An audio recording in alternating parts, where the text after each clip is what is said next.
நான் கிளம்பி வரும்போது தான் ஃபினான்ஸ் மினிஸ்டர் அதை வாசிச்சுக்கிட்டு இருந்தாங்க. நான் ஃபோனில் தான் வண்டியில் பார்த்துக்கிட்டே வந்தேங்க.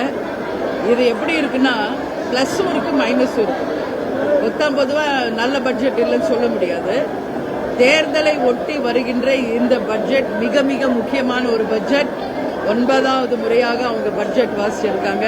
நிர்மலா சீதாராமன் அவர்கள் ஒரு பெண்ணாக, ஒரு ஃபினான்ஸ் மினிஸ்டராக அவங்களுக்கு என்னுடைய மனமார்ந்த ஒரு பெண் தலைவியாக என்னுடைய வாழ்த்துக்களை தெரிவித்துக் கொள்கிறேன்.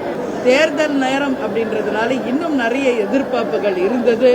ஆனா ஓரளவு தான் அந்த வந்திருக்கு. இதை ஒரு சிங்கிள் லைன்ல நான் சொல்லணும்னா, யானை பசிக்கு சோள பொரிய கொடுத்தது மாதிரி தான் இந்த பட்ஜெட்டை மக்கள் பார்க்க வேண்டிய ஒரு கட்டாயத்தில் இருக்காங்க.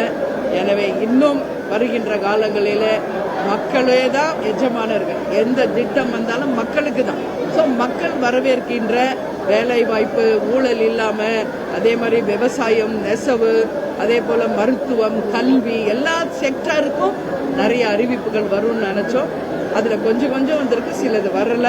எனவே நிச்சயம் இது வரவேற்கக்கூடியதாகவும் வரவேற்பு இல்லாததும் கலந்து யானை பசிக்கு சோள பொரியாக இல்ல.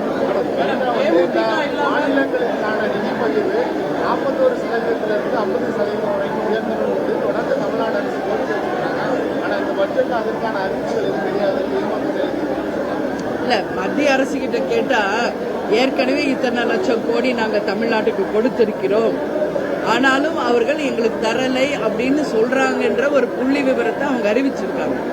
அதனால உண்மை நிலை என்ன என்பதை நிபுணர்களும் அரசாங்கங்களும் சேர்ந்து ஒரு வெள்ளை அறிக்கையை கொடுக்கணும்.